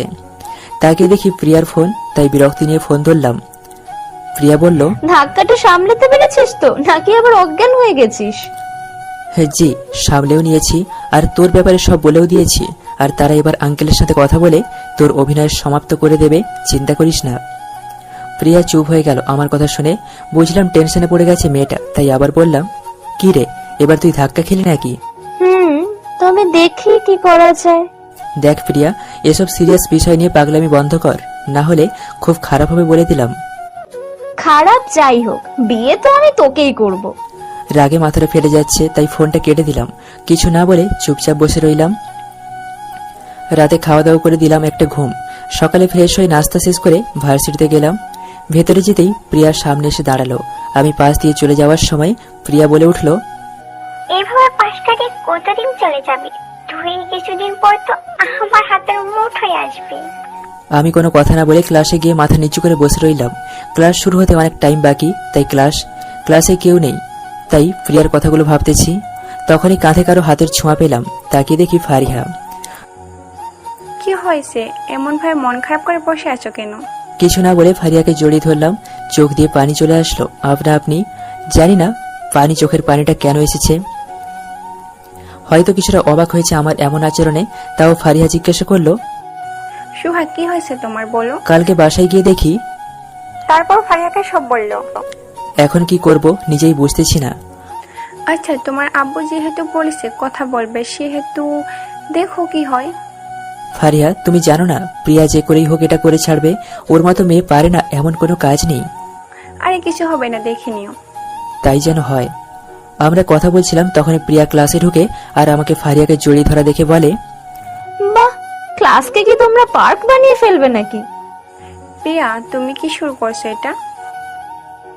আমি আবার কি খুললাম? যা করার তা তো তোমরা করছো। প্রিয়া, তুমি ফরহাদের বাসায় বিয়ের প্রপোজাল পাঠিয়েছো কেন? আমার মন চেয়েছে তাই। তুমিও পাঠাও, আমি কি না কি করেছি নাকি? তোমার কাউকে পেলে না সোহাগ ছাড়া? নাকি হিংসা হয় আমাদের সম্পর্ক দেখে? আমি রাগী হতে পারি, তবে হিংসুটে না। আর ফারহাদকে ভালো লাগছে তাই বিয়ে করছি, হিংসে করে নয়। বলেই প্রিয়া রুম থেকে চলে গেল। প্রিয়া এসে আমার পাশে বসে আমার মাথায় হাত বুলিয়ে দিতে লাগলো। বিকেলে ক্লাস শেষ করে আমি ফারিয়াকে তার বাসায় নামিয়ে দিয়ে চলে আসলাম নিজের বাসায়। বাসাতে আসতেই দেখি সবাই মুখ ভার করে বসে আছে, তাই জিজ্ঞাসা করলাম, কি হয়েছে, সবাই এভাবে মুখ ভার করে বসে আছো কেন? প্রিয়ার আব্বুকে ফোন দিয়েছিলাম, তো উনি কি বলল? বললো সে নাকি প্রিয়ার সাথে কথা বলছে, আর প্রিয়া নাকি তোকে ছাড়া অন্য কাউকে বিয়ে করবে না, আর তোকে না পেলে সে সুসাইড করবে। সে মারা গেলে আমি কি করব? মারা যাবে না বেঁচে থাকবে সেটা সম্পূর্ণ প্রিয়ার বাবার এখানে। আমি কি করতে পারি? তবে প্রিয়াকে আমি বিয়ে করব না, এটা শিওর। কি বলিস এসব? একটা মেয়েকে এভাবে মরতে দিব আমরা? আর তুই জানিস না ওর বাবা আমাদের কত উপকার করেছে? উপকার করেছে ভালো কথা, তার জন্য কি আমি তার মেয়েকে বিয়ে করব নাকি? আর আমি যে অন্য আরেকজনকে পছন্দ করি এটা জেনেও কেন আমার পিছনে পড়ে আছে? দেখ, বিয়ের আগে এমন সম্পর্ক সবারই থাকে, তুই বরং ওই মেয়েটাকে ভুলে যাওয়ার চেষ্টা কর, তাতেই ভালো। আব্বু, তোমাদের কিভাবে বোঝাবো? আমি আঙ্কেলকে বলে দিও আমি এই বিয়ে করব না, মানে করব না। প্লিজ বাবা, একবার ভেবে আব্বুকে থামিয়ে দিয়ে আমি বললাম, আঙ্কেলকে বলে দিও সে যদি বিয়ে নিয়ে আর একটা পাও বাড়ায় তাহলে তার মেয়েকে মরতে হবে না, আমি নিজেই সুইসাইড করব, তাহলে দেখবে শান্তি হয়ে গিয়েছে। কথাটা শুনে সবার চোখ মুখ বড় বড় হয়ে গিয়েছে। আমি সেদিকে খেয়াল না করে নিজের রুমে চলে আসলাম। রাতে খাওয়া দাওয়া করে আবার রুমে এসে বসে রইলাম। তখনই ফারিয়াকে কল দিল। তারপর ফারিয়াকে সব খুলে বললাম। ফারিয়া তারপর কিছুক্ষণ কথা বলে ফোনটা রেখে দিলাম। তারপর কিছুক্ষণ পড়ালেখা করে শুয়ে গেলাম। চোখে লেগে আসতেছিল, তখনই ফোনটা বেজে উঠলো। তাকে দেখি প্রিয়া। রাগটা মাথায় উঠে গেল। আবার প্রিয়ার নামটা দেখে একরকম বিরক্ত নিয়ে রিসিভ করে জিজ্ঞাসা করলাম, কি হয়েছে, ফোন দিয়েছিস কেন এত রাতে? ওর সাথে কথা বলতে মন চাইছিল তাই। কেন ফোন দিতে পারি না নাকি? দেখ, কাজের কিছু বলার থাকলে বল, না হলে ফোন রেখে দেব। ওই শোন, আজকে পরীক্ষার সাবজেক্টে চার্ট দিয়েছে, সেটা তোর ইমেইলে পাঠিয়ে দিয়ে রেখেছি, দেখ। থ্যাঙ্কস বলেই ফোনটা কেটে দিলাম। আর একটাও কথা বললাম না। তারপর আরামের একটা ঘুম দিলাম। সকালে উঠে ফ্রেশ হয়ে নাস্তা না খেয়ে ভার্সিটিতে চলে গেলাম। আম্মু ডেকেছিল, কিন্তু এক প্রকার রাগ নিয়েই বেরিয়ে গেলাম। ভার্সিটিতে গিয়ে দেখি ফারিহা দাঁড়িয়ে আছে এক কোনায়, তাই আমি ফারিহার কাছে গেলাম। তারপর বসে রইলাম চুপ করে, মন খারাপ করে। তখনই পেছন থেকে কেউ কাঁধে হাত রাখলো। তাকিয়ে দেখি প্রিয়া। প্রিয়া বলল, কি রে, তুই নাকি না খেয়ে চলে এসেছিস ভার্সিটিতে? তো কি হয়েছে? খাওয়ার উপর রাগ করতে নেই, ধর এটা খেয়ে নে। বলেই একটা প্যাকেট আমার দিকে এগিয়ে দিল। এমনিতেই মাথায় রাগ, তার উপর আবার এইসব ঢং করতেছে, তাই বললাম, দেখ প্রিয়া, এমনিতেই মাথা ঠিক নেই, তার উপরে প্যারা দিস না প্লিজ, যা এখান থেকে। ওকে, তবে এগুলা কিন্তু খেয়ে নিস। বলেই প্যাকেটটা রেখে চলে গেল। আমি প্যাকেটটা নিয়ে দূরে ছুঁড়ে মারলাম। তখন ফারিহা আমাকে বলল, সোহাগ, তুমি খেয়ে আসেনি সকালে? আবার তুমি শুরু করো না প্লিজ। না, চলো গিয়ে খেয়ে আসি, আর সব ঠিক হয়ে যাবে। দেখো, এখন চলো খেয়ে আসি। তারপর ফারিহা জোরাজোরির কারণে যেতে হলো খেতে। নাস্তা শেষ করে চলে আসলাম ক্লাসে। বিকেলে ক্লাস শেষ করে বাসায় আসতেই দেখি সবাই চুপচাপ করে বসে রয়েছে। আমি কাউকে কিছু না বলে রুমে গিয়ে ফ্রেশ হয়ে খেতে আসলাম। এভাবেই দুদিন কেটে গেল। স্বাভাবিকভাবেই ভাবলাম আঙ্কেল হয়তো এই বিষয়টা নিয়ে আর এগোবে না, কিন্তু শুক্রবার আজকে, তাই সবকিছু বন্ধ। বিকেলে নিচে সবাই মিলে টিভি দেখতেছি। এমন সময় আঙ্কেল ফোন দিয়েছে আব্বুর মোবাইলে। আব্বু ফোন রিসিভ করে কথা বলতে লাগলেন। আব্বু আঙ্কেলকে বোঝাতে চাইতেন, কিন্তু আঙ্কেল বোঝার পাত্রই না। আব্বু তখন ফোনটা লাউড স্পিকারে দিয়ে সবার সামনে রাখলেন। তখন আঙ্কেল বললেন, দেখ, তুই ফারাদকে যেভাবে হোক রাজি করা, না হলে প্রিয়া আমাকে হুমকি দিয়েছে যে 1 সপ্তাহের মধ্যে যদি বিয়ের দিন তারিখ ঠিক না হয় তাহলে সে নিজেকে শেষ করে দিবে। তুই প্রিয়ামাকে একটু বুঝিয়ে বল। আমি তাকে অনেক বুঝিয়েছি, কিন্তু কোনো লাভ হয় নাই। তার একটাই কথা, বিয়ে পরীক্ষা হলেও চলবে, তবে 1 সপ্তাহের ভিতরে বিয়ে কবে হবে সেই দিন তারিখ ঠিক করতে হবে। দেখ, এখন আমরা যেদিকে যাই সেদিকে বিপদ। বিয়ে ঠিক না করলে প্রিয়াকে হারাতে হবে, আর ঠিক করলে আমার ছেলেকে হারাতে হবে। দেখ, তুই কি করবি জানি না, তবে ফারাদকে যে করে হোক তোকে বিয়েতে রাজি করাতে হবে। আসলে সত্যি বলতে, একটি মেয়ে যত বড় ধনী ঘরের সন্তান হয় না কেন, যদি ওই মেয়েটি গরিব ঘরের ছেলেকে ভালোবাসে সত্যিকারে, তাহলে হাজার বাধার পরও ওই মেয়েটি ছেলেটিকে পাইতে পারে। গল্পে আসা যাক। আমি কি করব নিজেই বুঝতেছি না। দেখ, তুই ফারাদকে বল, প্রয়োজন পড়লে আমার সব সম্পত্তি আমি ফারাদের নাম করে দেব, তাও আমার মেয়েকে বাঁচা। দেখ ফরহাদ, এইসব রাজি হবে না। আর তুই প্রিয়াকে বুঝিয়ে বল যেন পাগলামি না করে। আরে সে কি কথা শোনার মেয়ে নাকি? ও যা বলবে তাই, না হলে কি করে, বাকিটা তো তুই জানিসই। দেখ, যেদিকে যাব সেদিকে বিপদ দেখতে পাচ্ছি। আমি কি করব কিছুই বুঝতেছি না। দেখ, যেভাবে হোক ফারাদকে আমার মেয়ের জন্য চায়। প্রয়োজনে আমি সারা জীবন তোকে যা উপকার করেছি তার বিনিময় হিসেবে হলেও তোর ছেলেকে আমার মেয়ের জন্য চাই, তাও আমি প্রিয়াকে হারাতে পারবো না। কথাটা বলে আঙ্কেল ফোনটা কেটে দিল, আর আমি কথাটা শুনে স্তব্ধ হয়ে গেলাম। উনি বিনিময়ে আমাকে চাইতেছে, কি বলবো, নিজেই ভাষা হারিয়ে ফেলেছি। আব্বুর দিকে তাকিয়ে দেখি মুখটা কালো হয়ে আছে। আমাকেও কিছু বলতে পারতেছেন না, আর ওইদিকেও সামলাতে পারতেছেন না। সবাই থ মেরে বসেছিলাম, তখনই আব্বু বলে উঠলো, এবার বল আমি কোন দিকে যাব? নিজেকে আজ বড় অপরাধী মনে হচ্ছে। আব্বু, আঙ্কেলের সাথে কথা বলে দেখি কি হয়। তুই আর কি বলবি? দেখলি না উপকারের বিনিময় হিসেবে তোকে চাইতেছে। আমি আর কিছু বলার ভাষা খুঁজে পেলাম না। উপকারের বিনিময় দিতে হবে এভাবে, তা জানতাম না আমি। এসব ভাবতেছি, তখনই আব্বু বলে উঠলো, সব সমস্যা আমাকে ঘিরে, আমি না থাকলে সব ঠিক হয়ে যাবে। তোকে বা প্রিয়াকে কাউকেই মরতে হবে না, আমি মরে গেলে সব ঠিক হয়ে যাবে। বলেই আব্বু নিজের রুমে চলে গিয়ে দরজা বন্ধ করে দিল। আম্মু আর ছোট বোন গিয়ে দরজা ধাক্কাতে লাগলো। আমি তখন জিম মেরে বসে আছি। ফারিয়াকে ছাড়া বাঁচার কখনো কল্পনাও করিনি, আর এখন বিয়েতে রাজি না হলে হয়তো আব্বুকে হারাতে হবে। কি করব কিছুই বুঝতেছি না। এমন মনে হচ্ছে নিজের ভেতরে টেনশন বেশি হওয়ার কারণে সেটা জ্যাম হয়ে গিয়েছে। পরিস্থিতি আগে সামলাতে হবে, তাই উঠে আব্বুর দরজার সামনে গিয়ে বললাম, আব্বু, আমি বিয়ে করব প্রিয়াকে, তাও তুমি কিছু করো না প্লিজ। কিছুক্ষণ পর আব্বু বেরিয়ে এসে আমাকে জড়িয়ে ধরে বলল, তুই আমাকে ছোট হওয়া থেকে বাঁচালি। আমি কিছু না বলে রুমে চলে আসলাম। এসে ওয়াশরুমে ঢুকে গেলাম। পানির ট্যাপটা ছেড়ে দিয়ে মুখটা ধুয়ে নিলাম। চোখ দিয়ে পানি পড়তে লাগলো। মনে মনে ভাবতে লাগলাম, আবারও এক মধ্যবিত্ত হেরে গেল পৃথিবীর নিয়মের কাছে। এসব ভাবছিলাম আর চোখ দিয়ে পানি পড়ছিল। কিছুক্ষণ পর ওয়াশরুম থেকে বেরিয়ে আসলাম। ঠিক করে নিলাম যে হয়তো সুখে থাকতে পারবো না প্রিয়াকে বিয়ে করে, তবে সবাইকে খুশিতে রাখতে পারবো, এতেই অনেক কিছু। তবে এটা করলে যে ফাইয়ার কাছে অপরাধী হয়ে যাব, এটা তাদের কিভাবে বোঝাবো? আমি কি করব তা নিজেই জানি না। হয়তো একজনের কাছে অপরাধী হব, তবে সবাইকে সুখে রাখতে পারবো, এতেই অনেক। রাতে খাওয়া দাওয়া করে বিছানায় শুয়ে ভাবতে ভাবতে কখন যে ঘুমিয়েছি তা নিজেও বলতে পারি না। সকালে কারো ফোনে ঘুম ভাগলো, তাকিয়ে দেখি ফারিহা। বুকটা ধাক করে উঠলো, তাও রিসিভ করলাম। ফারিহা বলল, কি জানাব, ঘুম ভাঙেনি? এই তো। আচ্ছা, আজ থেকে নাকি আর ক্লাস হবে না, তাই ভার্সিটিতে আর যাওয়ার দরকার নেই। ওকে, তুমি বিকালে একটু দেখা করতে পারবে? কোথায় আসতে হবে বলো? তুমি নদীর পাড়ে এসো। ওকে। তারপর আরো কিছুক্ষণ কথা বলে ফোনটা রেখে দিলাম। উঠে ফ্রেশ হয়ে নিচে গিয়ে নাস্তা করে নিলাম। তারপর আঙ্কেলের বাসার দিকে রওনা দিলাম। যাওয়ার পর আঙ্কেল আন্টির সাথে কৌশল বিনিময় করে জিজ্ঞাসা করলাম, আন্টি, প্রিয়া কোথায়? সে তো ঘুমাচ্ছে। কেন, কোনো কাজ আছে নাকি? না আন্টি, ওর কাছে আমার একটা খাতা আছে, সেটা নিতে এসেছি। ও আচ্ছা, তুমি যাও, গিয়ে নিয়ে আসো। আমি আর কিছু না বলে সোজা উপরে চলে গেলাম প্রিয়ার রুমে।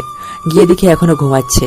ঘুমন্ত অবস্থায় প্রিয়াকে কেউ দেখলে বলবে না মায়া এমন কাজ করতে পারে, কারণ ঘুমালে প্রিয়াকে অনেক মায়াবী লাগে। প্রিয়াকে হালকা করে ডাক দিতেই সে আমাকে বলল, কি রে, তুই আমার রুমে এত সকালে? সূর্য আজকে কোন দিক দিয়ে উঠলো?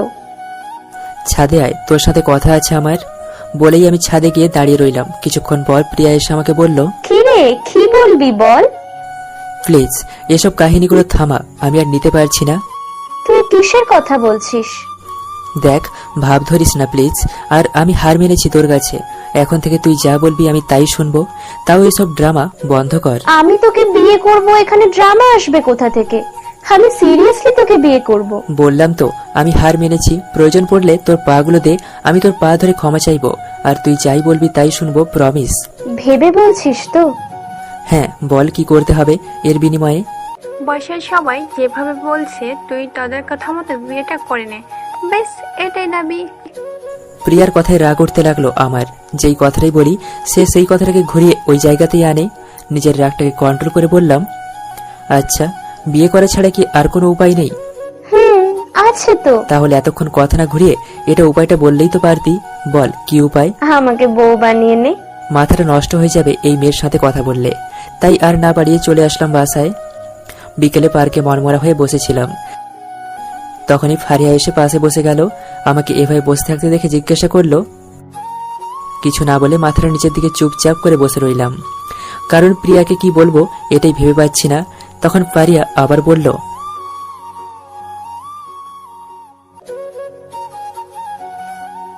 নতুন করে কিছু হয়নি, যা ছিল তা শেষ করে ফেলেছে প্রিয়া। আমি হেরে গিয়েছি। কালকে বিকেলে ফারিয়াকে সব বললাম। বলেই চুপ করে গেলাম। ফারিয়ার চোখের কোণে পানি জমে আছে, কিন্তু হাত দেওয়ার অধিকারটা হয়তো হারিয়ে ফেলতেছি। এভাবে কিছুক্ষণ দুজনেই চুপ করে বসে রইলাম। তখনই ফারিয়া আমাকে বলল,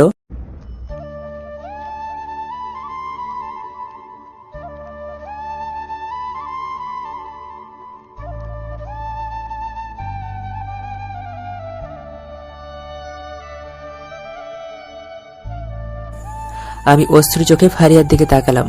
ফারিয়া তার নজর সরিয়ে নিল। হয়তো নজর মিলালে ফারিয়া নিজেকে সামলে রাখতে পারবে না, তাই নজর নামিয়ে ফেলেছে। ফারিয়া, জানো আমি এমন একটা জায়গায় এসে দাঁড়িয়েছি, এখন সময় পেছনে যেদিকেই যাই কারো না কারো কাছে অপরাধী হতে হবে।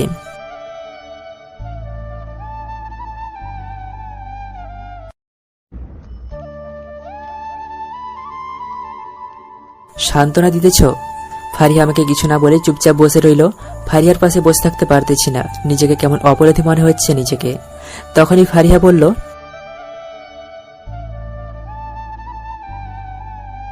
কারণ সে সব ভেঙে দিয়েছে শুধু বিনিময়ের ভালোবাসা চেয়ে। পরের দিন সকালে ভার্সিটির দিকে এক কোণায় বসেছিলাম। তখন প্রিয়া এসে বলল, কি রে, আজকে তোর নায়িকা কোথায়? দেখতে পাচ্ছি না তো। কিছু না বলে চুপচাপ বসে রইলাম। তখনই প্রিয়া আবারও বলল, কি রে, কথা কানে যায় না? জি বলেন, আমি শুনতেছি। আমার মুখ থেকে আপনি শুনে প্রিয়া হয়তো চমকে গিয়েছে। ওর মুখের রিয়াকশন এটাই বলতেছে। নিজেকে সামলে নিয়ে প্রিয়া বলল, ওই তুই আমাকে আপনি করে বলছিস কেন?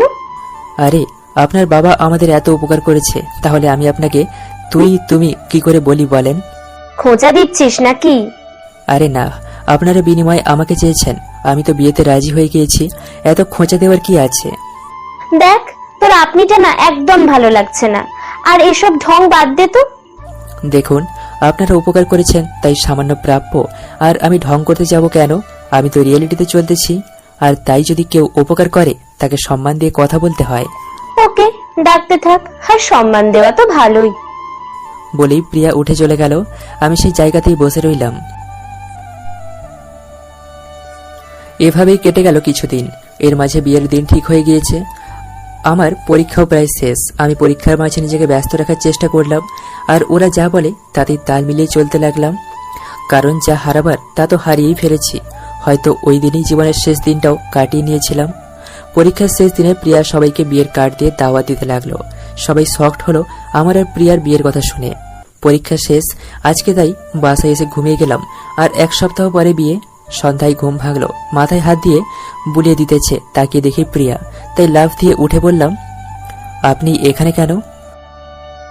কেন? আর 10 দিন পর তো এই রুমটা তো আমারও হবে, তাই আগে থেকে এসে অভ্যেস করছি। ও হ্যাঁ, তা বলেন আপনার কি সেবা করতে পারি? কিচ্ছু করা লাগবে না, তুই এখানে শুয়ে থাক, আমি তোর চুলে বিলি কেটে দিচ্ছি, দেখ ভালো লাগবে। আমি কিছু না বলে চুপচাপ শুয়ে গেলাম, কারণ জীবনের একটাই লক্ষ্য, এখন তার বিনিময় কিভাবে পূরণ করব। এভাবে কেটে গেল আরো 9 দিন। সবকিছু ঠিকঠাক চলতেছিল, বিয়েটাও হয়ে গেল আজকে। সবাই মুখে হাসি, আমিও হাসতেছি, তবে সেটা মন থেকে নয়, সবাইকে খুশি রাখার জন্য। প্রিয়াকে নিয়ে বাসায় আসতে আসতে রাত হয়ে গিয়েছে, কারণ তাদের বাড়ি তো পাবনা আর আমাদের বাড়ি নোয়াখালী। বাসায় আনতে না আনতে সবাই প্রিয়াকে নিয়ে পড়ে আছে, তাই আমি বাইরে গিয়ে বসে রইলাম। রাতে বাইরে বসে চাঁদের দিকে তাকিয়েছিলাম, তখনই আব্বু কাঁধে হাত রাখলো। আমি বললাম, আব্বু কিছু বলবে? তোকে অনেক কষ্ট দিয়ে ফেলেছি। আরে ধুর, কি যে বলো না, তোমার সম্মান বাঁচাতে নিজেকে কোরবানি করে দিতে পারি, এটা আর কি। আচ্ছা যা, অনেক রাত হয়ে গিয়েছে, এখন রুমে যা। বলেই সেখান থেকে সোজা রুমে চলে আসলাম। দরজা লাগিয়ে ওয়াশরুমে চলে গেলাম।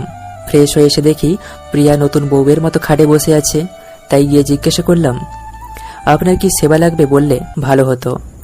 প্রিয়া আবার চট করে ঘুমটা খুলে আমার রাগী চোখে তাকিয়ে বলল। কিছুক্ষণ পর আমাকে বলল, কিচ্ছু করতে হবে না, এসে শুয়ে পড়। জি ঠিক আছে। বলেই গিয়ে খাটের একপাশে শুয়ে গেলাম। প্রিয়া চলে গেল ফ্রেশ হতে। কিছুক্ষণ পর ফ্রেশ হয়ে এসে প্রিয়া আমার বুকে মাথা রাখলো। আমি চুপচাপ মরার মতো পড়ে রইলাম। তখন প্রিয়া বলল, আমাকে জড়িয়ে ধর। আমি কোনো কথা না বলে জড়িয়ে ধরলাম। তারপর প্রিয়া চুপচাপ ঘুমিয়ে গেল। আমার চোখে ঘুম নেই, শুধু একটা কথাই মাথায় নাড়া দিতেছে, সবার মন রাখতে গিয়ে একজনের মন ভেঙে দিলাম আমি। এই অপরাধের ক্ষমা কোথায় থেকে পাবো? আর প্রিয়া ফিলিংসের কথা বলছে, সে নিজেই জানে না ফিলিংসগুলো শুধু একজনকে ঘিরে, আর সেই হারিয়ে গেছে আমার জীবন থেকে। এসব হাজারো চিন্তা করতে লাগলাম, আর চোখ দিয়ে সমানে পানি পড়তে লাগলো। কখন যে সকাল হয়ে গেল নিজেও জানি না। হঠাৎ প্রিয়ার বুকের মাঝে নড়াচড়া দিয়ে উঠলো। বুঝলাম প্রিয়ার ঘুম ভাঙতেছে। আমি হাত দিয়ে চোখের পানিগুলো মুছে ঘুমের ভান করে চোখ বন্ধ করে নিলাম। প্রিয়া উঠেই নিজেকে আমার থেকে জড়িয়ে নিল। প্রিয়া উঠেই নিজেকে আমার থেকে ছাড়িয়ে নিল। তারপর হঠাৎ করে আমি নিজের গালে নরম ঠোঁটের ছোঁয়া অনুভব করলাম। তারপর প্রিয়া চলে গেল। আমি তাকিয়ে দেখি ওয়াশরুমে চলে গিয়েছে ফ্রেশ হতে। কিছুক্ষণ পর ফিরে এসে আসার শব্দ পেলাম, তাই আবার চোখ বন্ধ করে শুয়ে রইলাম। কিছুক্ষণ পর প্রিয়া আমাকে ডাক দিল। ঘুম ভেঙেছে এমন একটা ভাব নিয়ে তাকালাম। তখনই প্রিয়া বলল, তুই রাতের বেলায় ঘুমের মধ্যে কিস করলি কেন আমাকে? প্রিয়ার কথা শুনে আমি টাসকি খেয়ে গেলাম। কাল রাতে আমি ঘুমালাম কখন? নাকি প্রিয়া ভাব নেওয়ার জন্য বলেছে? এসব ভাবতেছি, তখন প্রিয়া আবারও বলল, কি রে, উত্তর দিচ্ছিস না কেন? সরি, আসলে ঘুমের মধ্যে মানুষ কি করে তা তো বলতে পারে না, তাই ভুল করে হয়ে গিয়েছে, মাফ করে দেবেন প্লিজ। ওকে যা, উঠে ফ্রেশ হয়ে আয়। ওকে বলেই উঠে চলে গেলাম ফ্রেশ হতে। ফ্রেশ হয়ে এসে রেডি হওয়ার পর প্রিয়া আর আম্মুকে নিয়ে নাস্তা করতে গেলাম। আমি চুপচাপ গিয়ে নাস্তা করতে বসে গেলাম। ওইদিকে প্রিয়াকে নিয়ে সবাই মজা করতেছে। এসব কেমন যেন বিরক্তি লাগতেছে, তাই হালকা কিছু খেয়ে রুমে চলে আসলাম। কিছুতেই ভালো লাগতেছে না। আমার পেছন পেছন প্রিয়াও রুমে আসলো। এসেই আমাকে বলল, রুমে চলে আসলি কেন? আসলে ভালো লাগতেছিল না, তাই চলে আসছি। কেন, কোনো সমস্যা হয়েছে নাকি? সবাই কেমন করে যেন তাকিয়ে দেখছিল তোর চলে আসার দিকে। ও, তো এখন কি করতে হবে বলেন? আমার সাথে বাইরে আয়, আর সবার সাথে হাসি মুখে কথাবার্তা বলবি, কেমন? ওকে, এই হাসিটা চলবে? তোরে হাসি দিতে বলেছি, দাঁত বের করে দেখাতে বলি নাই। আর এমন ভাবে হাসি দিচ্ছিস যেন হাসি দিতে কষ্ট হচ্ছে তোর। আসলে এর যে সুন্দর হাসি আমি দিতে পারি না। কেন? আগে যে ফারিয়ার সাথে বসে বসে হাসতি, ওইগুলো এখন কোথায়? ওই যার নামটা বলেছেন তার সাথেই মাটি চাপা পড়ে গেছে হাসিগুলো। আমার কথা শুনে প্রিয়া চুপ হয়ে গেল। কিছু বলতে গিয়েও থেমে গেল। তারপর বলল, আয় না, বাইরে যাই, রুমে ভালো লাগছে না। চলেন। তারপর প্রিয়াকে নিয়ে বাইরে গেলাম। সবার সাথে কথা বলতে লাগলাম। বিকেলে রেস্ট করতে এসে রুমে শুয়েছিলাম, তখনই প্রিয়া রুমে আসলো। তারপর ফ্রেশ হতে চলে গেল। ফ্রেশ হয়ে এসে দরজা লাগিয়ে দিয়ে এসে আবার বুকে শুয়ে গেল। আমি আগের মতোই শুয়েছিলাম। তখন প্রিয়া বলল, আচ্ছা ফারহাদ, এখন তো আমরা স্বামী স্ত্রী, তাই না? কাজী সাহেব বলেছিল, কালকে শুনেছি। তুই কি এখনো আমাকে মেনে নিতে পারিসনি? ধুর, কি বলেন এসব? আমি তো ওই দিন আপনাকে মেনে নিয়েছি, যেদিন আপনার আব্বু বিনিময় চেয়েছিল। ফারহাদ, প্লিজ পিছনের সবকিছু ভুলে যা না বল। এখন এসব মনে রেখে কি হবে বল? কোনো তো লাভ নেই। ওকে, ভুলে গেলাম। হেই তো ভালো ছেলে। তো এখন বলো, আমাকে ভালোবাসিস কিনা? ভালোবাসাটা কি জানতে পারলে খুব ভালো হতো।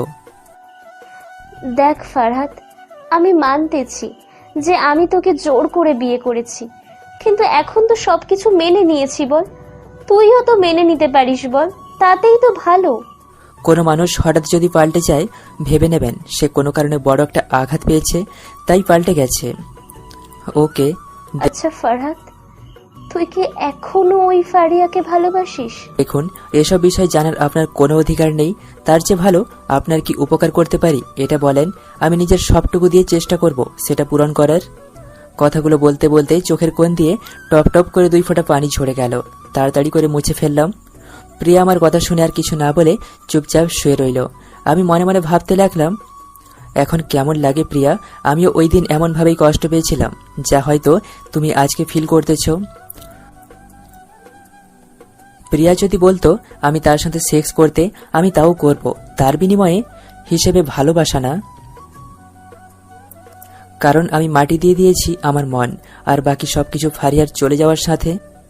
এখন নিয়ম মতো রোবটের মতো নিজের দায়িত্ব পালন করে যাব, এটাই হয়তো বাকি জীবনে থাকবে।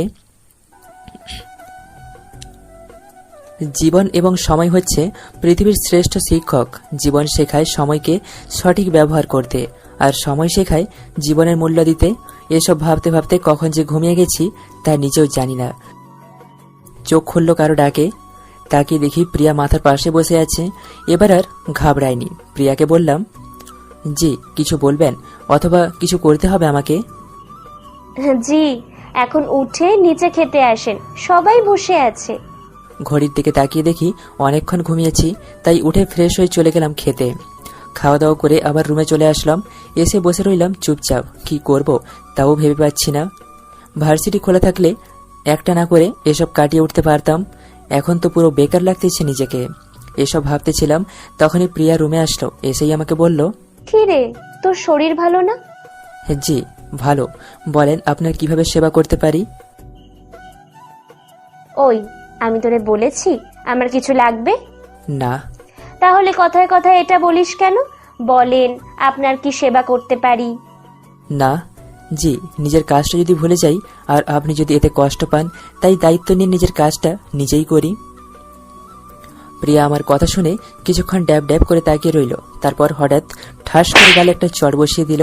আমি বললাম, এতক্ষণে ভালো লাগতেছে আমার যে আপনাকে সেবা দিতে পেরেছি। প্রিয়া আর কিছু না বলে ওয়াশরুমে চলে গেল। আমি কিছু না বলে বিছানায় গিয়ে শুয়ে রইলাম। কিছুক্ষণ পর প্রিয়া ওয়াশরুম থেকে বের হয়ে এসে আমার পাশে শুয়ে গেল। আমি সেদিকে খেয়াল না করে নিজের মতো করে শুয়ে রইলাম। কিছুক্ষণ দুজনের মধ্যে নীরবতা বজায় রইল। হঠাৎ প্রিয়া বলে উঠল, ফারহাদ, তুই আমার বুকে মাথা দিয়ে ঘুমা আজকে। আমি প্রিয়ার কথা মতো প্রিয়াকে বুকে মাথা দিয়ে শুয়ে গেলাম। তখন প্রিয়া আমাকে বলল, আমার হার্টবিট শুনতে পাচ্ছিস ফারহাদ? জি। হার্টবিট গুলো কি বলছে তা কি শুনতে পাচ্ছিস? সরি ম্যাডাম, এসব বোঝার ক্ষমতা আমি অনেক আগেই হারিয়ে ফেলেছি। দেখ ফারহাদ, আমি জানি তুই আমার উপর রাগ করে আছিস। মাফ করে দে প্লিজ, প্লিজ মাফ করে দে। দেখুন, আমি কোনো ব্যাপারে আপনার উপরে রাগ করে নেই, তাই বারে বারে মাফ চেয়ে আমাকে লজ্জা দেবেন না প্লিজ। দেখ, এভাবে বলিস না, বললাম তো ভুল হয়ে গেছে। প্লিজ ম্যাডাম, এভাবে বলবেন না। আমি যদি পারতাম তাহলে ক্ষমা করেই দিতাম। দেখ ফারহাদ, তোকে তো জোর করবো না, বল তুই ক্ষমা করে দে না, না হলে কিন্তু আমি বাধ্য হব জোর করতে। ম্যাডাম, আপনি বললেই আমি কাজ করে দেব, জোর করার কি আছে? আমার কথা শুনে প্রিয়া রাগে টলমল করতে লাগলো। আমি কিছু না বলে চুপচাপ রইলাম। তখন প্রিয়া আবারও বলল, বুঝেছি, তোকে বুঝিয়ে পারবো না, তাই যা করার আমাকেই করতে হবে। আপনি কেন কষ্ট করতে যাবেন? আমাকে বলেন, আমি করে দিচ্ছি। কি তুই করতে পারবি? আমার সাধ্যের ভেতরে হলে অবশ্যই পারবো। ওকে, ভালোবাসতে পারবি আমাকে? সরি ম্যাডাম, এটা আমার সাধ্যের অনেক বাহিরে, তাই পারবো না। আপনি চাইলে জীবন দিতে পারি, তবে ভালোবাসতে পারবো না। কথায় কথায় খোঁচা দেওয়াটা কোথা থেকে শিখেছিস বলবি একটু? সময়ের কাছ থেকে। আসলে সময় মানুষকে বদলে দেয় আর অনেক কিছু শিখিয়ে দেয়। মাঝে মাঝে পাথর সহ বানিয়ে দেয় একটা মানুষকে। ও তাই এমন ভাবে কথা বলিস? আন্তরিকভাবে দুঃখিত আমি, আপনি যদি আমার কথায় কষ্ট পেয়ে থাকেন। আমার কথা শুনে প্রিয়া ফিক করে হেসে দিল, তারপর বলল, তোর কথায় শুধু কষ্ট পাই না রে, এমন ভাবে লাগে বুকের ভেতরটা যেন হাতুড়ি দিয়ে আঘাত করছে কেউ, বুঝেছিস? জি ম্যাডাম। আচ্ছা এসব বাদ দিয়ে একটা সোজা কথা বলে দিই, শুনে রাখ। জি বলেন। তোকে আমি 2 দিন সময় দিলাম, এর মাঝে আমাকে ভালোবেসে মেনে নিবি, তোর জন্য ভালো। আর এর মাঝে মেনে না নিলে তোর থেকে জোর করে আমি আমার অধিকার আদায় করে নেব। হালকা মুচকি হেসে আমি চোখ বন্ধ করে ফেললাম। জানি না প্রিয়া কি ভাবতেছে, আর সেটা জানার কোনো প্রয়োজন মনে করি না। প্রিয়া আমাকে জড়িয়ে ধরলো, আমি কোনো কিছু না বলে চুপ করে শুয়ে রইলাম। হাজারো চিন্তা মাথায় নিয়ে ঘুমিয়ে গেলাম, কখন তা বলতে পারিনি।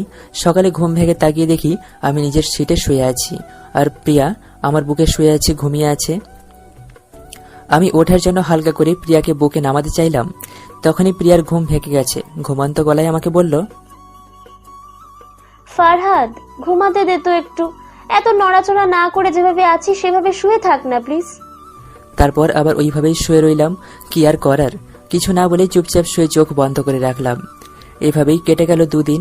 বিয়ের সব নিয়ম প্রায় শেষ, তবে বাসায় বসে থাকতে থাকতে ভালো লাগতেছে না, তার উপর এসব প্যাড়া। রাতে বসে বসে মোবাইল টিপতেছিলাম, তখনই প্রিয়া রুমে আসলো। এসেই আমাকে বলল, কিরে আজকে তো 2 দিন শেষ, কি ঠিক করলি? আপনি আমাকে যা বলবেন তাই করব, আমি তাই এখানে মেনে নেওয়া আর না নেওয়ার কিছুই নেই। বুঝেছি, তোকে বুঝিয়ে লাভ নেই, তার চেয়ে বরং তোর সাথে কঠিন হয়ে থাকাটাই ভালো। এটা আপনার ইচ্ছা। ঠিক আছে, এখন এদিকে এসে আমাকে কিস কর। প্রিয়ার কথার মতো তার কাছে গিয়ে কপালে একটা কিস করলাম। তখন প্রিয়া রেখে বলল, ওই তোরে কপালে কিস করতে বলেছিলাম আমি? সরি ম্যাডাম, আপনি স্থান উল্লেখ করেন নাই, তাই আমি কপালে করেছি। শোন, নিজের বউয়ের কপালে কেউ কিস করে, আর এটা বলে দেওয়া লাগে নাকি? বউ কথাটা শুনে নিজের অজান্তেই ফিক করে হেসে দিলাম আমি। প্রিয়া আমার হাসি দেখে অবাক হয়ে তাকিয়ে রইল, তারপর নিজেকে সামলে নিয়ে বলল, সরি ম্যাডাম, আসলে একটা কথা মনে পড়ায় হাসি পেয়ে গিয়েছিল। আমি বুঝেছি কেন হেসেছিস, থাক তোকে কিচ্ছু করা লাগবে না, যা করার আমিই করছি। জি ম্যাডাম। কথাটা বলতে না বলতেই প্রিয়া আমার ঠোঁটগুলোকে সে নিজের ঠোঁট দিয়ে দখল করে নিল। তারপরে কিছুটা স্কিপ করে যাওয়াই ভালো, তবে মন থেকে একটু হয়নি, যা হয়েছে সব বিনিময় থেকে করেছি। সকালে ঘুম থেকে উঠে দেখি প্রিয়া এখনো ঘুমাচ্ছে, তাই উঠে চলে গেলাম ফ্রেশ হতে। শেষ বিকেলে রুমে বসেছিলাম, তখনই প্রিয়া রুমে আসলো। এসে বলল, ফারহাদ চল না রে, বাইরে কোথাও গিয়ে ঘুরে আসি। জি বলেন, কোথায় যেতে চান, আমি নিয়ে যাচ্ছি। তুই আবার শুরু করে দিলি, রেডি হয়ে নে ঘুরতে যাব, ব্যাস, তোকে কোথাও নিয়ে যাওয়া লাগবে না, আমি যাব, তুই শুধু সাথে থাকলেই হবে। ওকে। তারপর রেডি প্রিয়ার সাথে বের হলাম। তখন প্রিয়া আমাকে বলল, মুজিবনগর অন্যান্য পার্কে যাই। পার্কের নামটা শুনে হালকা অবাক হলাম, কারণ ওই পার্কে আমি আর ফারিয়া প্রায়ই বসে গল্প করতাম, আর ওই পার্কে হাজারো স্মৃতি জমা আছে। প্রিয়া ওই পার্কে যেতে বলতেছে কেন, এসব ভাবতেছিলাম। তখনই প্রিয়া আবারও বলল, কি রে, যাবি নাকি এখানেই বসে থাকবো সারাদিন? তারপর গাড়ি নিয়ে বেরিয়ে পড়লাম বাসা থেকে। ওই পার্কে যেতে যেতে সন্ধ্যা হয়ে গিয়েছে। ভেতরে ঢুকে আমি প্রিয়ার সাথে হাঁটতেছি, আর ফারিয়ার সাথে বসে থাকা সেই জায়গাগুলো দেখতে লাগলাম। কেন জানি বুকের ভেতর হালকা ব্যথা অনুভব করতে লাগলাম, আর চোখের কোণে হালকা হালকা পানি জমা হতে লাগলো। পানিগুলো মুছে হাঁটতে লাগলাম, কারণ ওই পানিগুলোর কোনো মূল্য নেই পৃথিবীর কাছে, কারণ বেইমানি করে ফেলেছি তার সাথে, এখন অপরাধী হিসেবে বেঁচে আছি আমি। এসব ভাবতে ভাবতে আর মনে হাঁটতেছি। তখন প্রিয়া ডাক দিয়ে বলল, খিরে অতীতে চলে গেলি নাকি? আসলে শরীরটা ভালো লাগতেছে না। ও, আমি তো মনে করেছিলাম তুই ফারিয়ার কথা ভাবছিলি। আমি আর কিছুই বললাম না, চুপচাপ নির্বাক দর্শকের মতো কিছুক্ষণ কাটিয়ে আসলাম প্রিয়ার সাথে। বাসায় এসে খাওয়া দাওয়া করে রুমে চলে আসলাম। খাওয়া দাওয়া শেষ করে আমি রুমে চলে আসলাম। প্রিয়াও কিছুক্ষণ পর রুমে আসলো। এসেই আমার উপর শুয়ে বলল, ধুর, তোকে নিয়ে ঘুরতে গিয়ে মজা নেই, মনে হয় একটা রোবট নিয়ে ঘুরতে বের হয়েছি আমি। আমি কিছু না বলে চুপ করে শুয়ে রইলাম, আর প্রিয়ার কথাগুলো শুনতে লাগলাম। প্রিয়া এবার আমার সামনে দাঁড়িয়ে গেল। তারপর আমাকে বলল, আচ্ছা ফারহাদ, আমরা হানিমুনে গেলে ভালো হয় না? ম্যাডাম, আমি কি বলবো বলেন? আপনি যেখানে যেতে চান আমিও সেখানেই যাব। আচ্ছা তুই এমন ভাবে কথা কেন বলিস বলতো? আচ্ছা বাদ দে এসব, চল না আমরা সিলেটে গিয়ে ঘুরে আসি। ওকে। প্রিয়া চলে গেল ফ্রেশ হতে। কিছুক্ষণ পর আমার চোখ লেগে আসলে ঘুমিয়ে গেলাম। সকালে ঘুম ভাঙলো প্রিয়ার ডাকে। তাকিয়ে দেখি আমার পাশে বসে আছে। আমাকে সজাগ হতে দেখে বলল, কি রে, ঘুম ভেঙেছে? জি। আচ্ছা উঠে রেডি হয়ে নে তো তাড়াতাড়ি, আমাদের বাসায় একটু যেতে হবে, আব্বু ডেকেছে আমাদেরকে। ওকে। তারপর রেডি হতে চলে গেলাম। ফ্রেশ হয়ে নাস্তা শেষ করে প্রিয়াকে নিয়ে ওদের বাসায় গেলাম। সবার সাথে কৌশল বিনিময় করা শেষ হলে আঙ্কেল আমাদের নিয়ে তার অফিসে গেল। গিয়ে নিজের মতো করে বসে রইলাম। কিছুক্ষণ পর প্রিয়া আমাকে বলল, তোকে এখানে আব্বু কেন নিয়ে এসেছে জানিস? না, কেন? আজকে আব্বু তার সব সম্পত্তি তোর আর আমার নামে লিখে দেবে। প্রিয়ার কথা শুনে ফিক করে হেসে দিলাম। হাসি থামিয়ে রাখতে না পেরে হেসে দিয়েছি। প্রিয়া অবাক হয়ে গেল আমাকে হাসতে দেখে। তারপর বলল, হই হাসছিস কেন? আপনারা সবাই পারেনও বটে। মানে? এখন একটা কথা মনে আসায় হেসে দিয়েছি। সরি অসময় হাসিটা দেওয়ার জন্য। ও তা কি এমন কথা যা মনে পড়ে গেল এই সময়? ওই যে কথাই আছে না, জুতা মেরে গরুদান, এটা মনে পড়ে গিয়েছিল। ফারহাদ তুই এখানে প্লিজ শুরু হয়ে যাস না, প্লিজ বাসায় গিয়ে যা বলার বলিস। সরি ম্যাডাম, আমি তো মাত্র সত্যটা বললাম। আমি আর পারি না সত্যি। বলেই প্রিয়ার রুম থেকে বেরিয়ে চলে গেল। আমিও সেই আগের মতোই বসে রইলাম।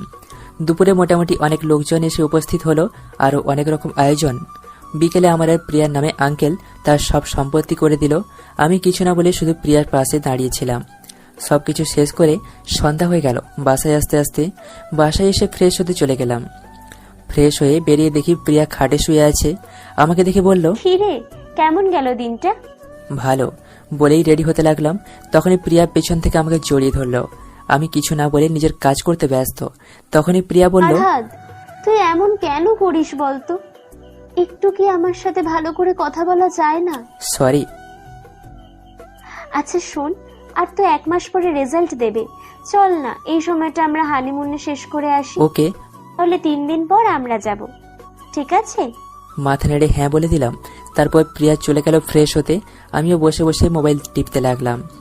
তারপর কেটে গেল এভাবে 1 মাস। এদিকে রেজাল্টও বেরিয়ে গিয়েছে। হানিমুন সহ বাকি সবকিছু শেষ করে ফেললাম। কিন্তু প্রিয়ার সাথে সেই আগের মতোই আচরণ করি, একটুও বদলাইনি। কারণ প্রিয়া যা করেছে তা ক্ষমা করার না। তবে এটা ভেবে ভালো লাগতেছে যে কালকে ভার্সিটিতে গিয়ে ফারিয়াকে দেখতে পাবো। এসব ভাবতে ভাবতে ঘুমিয়ে গেলাম। সকালে উঠে ফ্রেশ হয়ে নাস্তা শেষ করে ভার্সিটির উদ্দেশ্যে বেরোতে যাব। তখনই প্রিয়া পেছন থেকে ডাক দিয়ে বলল, আমাকে নিয়ে যাবি না নাকি? বউকে রেখেই চলে যাবি? আমি কিছু না বলে চুপচাপ দাঁড়িয়ে রইলাম। কিছুক্ষণ পর প্রিয়া আসলে তাকে সাথে নিয়ে ভার্সিটিতে গেলাম। ভেতরে গিয়ে সবার সাথে কথা বলে চুপচাপ ক্লাসরুমে বসে রইলাম। কিছুক্ষণ পর ক্লাস শুরু হয়ে গেল, কিন্তু ফারিয়া এখনো আসেনি। বিকেলে ক্লাস শেষ করে গেটের কাছে দাঁড়িয়ে দেখতে লাগলাম ফারিয়া আসলেই এসেছে কিনা, কিন্তু না, ফারিয়াকে দেখতে পাইনি। অবশেষে প্রিয়াকে আসতে দেখে সেখান থেকে সরে গিয়ে একটু দূরে দাঁড়িয়ে রইলাম। তারপর প্রিয়াকে নিয়ে বাসায় চলে আসলাম। ফারিয়াকে দেখতে না পেয়ে মনে একটা ভয় কাজ করতে লাগলো। তাও নিজেকে সান্ত্বনা দিয়ে বললাম, আজকে হয়তো আসেনি, কালকে আসবে, এসব ভাবতেছিলাম। তখনই প্রিয়া বলল, কি রে, কি এত চিন্তা করছিস? না এমনি। ও আচ্ছা ঘুমা। তারপর এসব ভাবতে ভাবতে ঘুমিয়ে গেলাম। সকালে উঠে ফ্রেশ হয়ে প্রিয়াকে নিয়ে ভার্সিটিতে গেলাম। প্রিয়া ভেতরে চলে গেল। আমি মাঠের এক কোণে দাঁড়িয়ে নীরবে দু চোখে ফারিয়াকে খুঁজতে লাগলাম, কিন্তু নামগন্ধও নেই। কাউকে কিছু জিজ্ঞাসাও করতে পারতেছি না, তাই নীরবেই চারপাশ দেখতে লাগলাম। হঠাৎ পিছন থেকে কাঁধে হাত রাখলো, তাই হালকা ঘাবড়ে গেলাম। পেছনে তাকিয়ে দেখি প্রিয়া। আমাকে এভাবে ঘাবড়াতে দেখে প্রিয়া বলল, আরে ভয় পাস না, আমি। কিছু বলবেন? তুই যাকে খুঁজছিস সেই ভার্সিটিতে আর কখনো আসবে না। মানেটা হলো ফারিয়া ভার্সিটি থেকে টিসি নিয়ে গিয়ে অন্য আরেক ভার্সিটিতে ভর্তি হয়েছে, তাই তাকে খুঁজে লাভ নেই। তো আমি কি করব? সে যা মন চাই করুন, তাতে আমার কি? বলেই সেখান থেকে সোজা ভার্সিটির ভেতরে চলে এলাম। প্রচুর কান্না পাচ্ছে এখন কেন জানি, তাও সবকিছু চেপে গেলাম নিচের ভেতরে। আমার জন্য একটা মেয়েকে ভার্সিটি বদলে ফেলতে হলো। প্রিয়ার উপর রাগটা বাড়তে লাগলো। ভেতরের পাথরটা আরো বড় হয়ে গেল। কিছু না বলে চুপচাপ বসে রইলাম। এমন লাগতেছে নিজের জীবনের মানেটা হারিয়ে ফেলেছি। কিভাবে পারলাম এটা করতে? এখন খোদার কাছে একটাই দোয়া, মরণটা যেন তাড়াতাড়ি হয়। নিজেকে নিজের ভেতর বন্দী করে নিয়েছি। কিভাবে পার করব এই অপরাধ বোধটা নিয়ে? এভাবেই চলতে লাগলো দিনগুলো। নিজেকে এখন অনেক শক্ত করে নিয়েছি। প্রিয়া এখনো পারেনি আমার ভালোবাসা আদায় করতে। এভাবেই কেটে গেল 6 মাস। বিকেলে আমি ঘুমাচ্ছিলাম, তখনই প্রিয়া এসে ডাকতে লাগলো। আঙ্কেল নাকি হঠাৎ অসুস্থ হয়ে গিয়েছে, তাই উঠে হসপিটালে গেলাম। শেষ রাতের দিকে আঙ্কেলের সাথে কথা বলার সুযোগ হয় সবার। আঙ্কেল সবার সাথে কথা বলে শেষে আমাকে আর প্রিয়াকে তার কাছে ডেকে নিয়ে যায়। ভেতরে গিয়ে আঙ্কেলের পাশে বসতেই আঙ্কেল আমাকে বলল, আমি যতদিন পর্যন্ত সুস্থ না হয় ততদিন তুমি আমার অফিসটা সামলাও বাবা। আঙ্কেল, প্রিয়া সবকিছু সামলে নেবে, আপনি চিন্তা করবেন না। দেখো, প্রিয়া বা তুমি দুজনের একজন সামলে নিও, এতটুকুই। আর ভার্সিটির পড়া শেষ হলেই তোমাকে অফিসে বসতে হবে, মনে রেখো। আমি কিছু না বলে চুপচাপ বসে রইলাম। তারপর আরো কিছুক্ষণ কথা বলে রুম থেকে বেরিয়ে আসলাম। তখনই প্রিয়া বলল, আমি মেয়ে হয়ে অফিস সামলাবো, আর তুই কি করবি? হ্যাঁ দেখুন, আপনার আব্বুর অফিস, তাই আপনি সামলালেই ভালো হবে, না হলে পরে আবার। কথাটা বলতে গিয়েও থেমে গেলাম। তারপর বললাম, তার চেয়ে ভালো আপনি সামলান। প্রিয়া হয়তো বুঝতে পেরেছে কি বলতে চেয়েছি, তাই রাগী মুখ নিয়ে আমার দিকে তাকিয়ে বলল, তুই না বলিস আমি যা বলবো তাই তুই শুনবি? বলেন কি করা লাগবে? কাল থেকে বাবা সুস্থ হওয়ার আগ পর্যন্ত অফিস তুই সামলাবি। কি আর করার, তাই হ্যাঁ বলে দিলাম। তারপর সকালে বাসায় চলে আসলাম। এসে ফ্রেশ হয়ে চলে গেলাম অফিসে। ম্যানেজার সবকিছু বুঝিয়ে দিয়েছে, তাই এত একটা অসুবিধা হয়নি।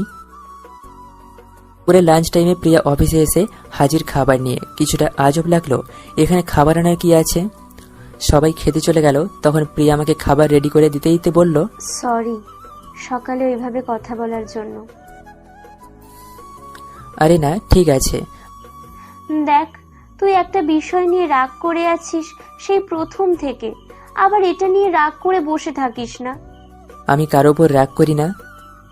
আচ্ছা, তাহলে আজকে আমি তোকে খাইয়ে দেব, ঠিক আছে? তারপর প্লেটটা নিয়ে নিজের হাতে খাইয়ে দিতে লাগলো। আমি কিছু না বলে চুপচাপ খেতে লাগলাম।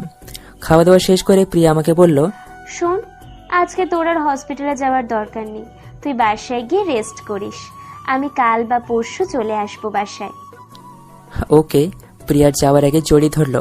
আমি কিছুটা ঘাবড়ে গিয়ে বললাম, এটা একটা অফিস, কেউ চলে আসতে কেউ পারে। আসবে না, আর আসলেও সিসি ক্যামেরায় দেখা যাবেই। আর বেশি কথা না বলে চুপচাপ আমাকে জড়িয়ে ধরতো। আমি আর কিছু না বলে চুপচাপ দাঁড়িয়ে রইলাম। কিছুক্ষণ পর প্রিয়া চলে গেল। আমি আবার অফিসের কাজে মন দিলাম। তারপর অফিসের কাজ শেষ করে বাসায় চলে আসলাম। যাক, অনেকদিন পর ভালো লাগতেছে প্রিয়াকে রুমে না দেখে। এভাবেই কেটে গেল 3 বছর। ভার্সিটি লাইফ শেষ করে কিছুদিন হলো আঙ্কেলের বিজনেস হাত দিয়েছি।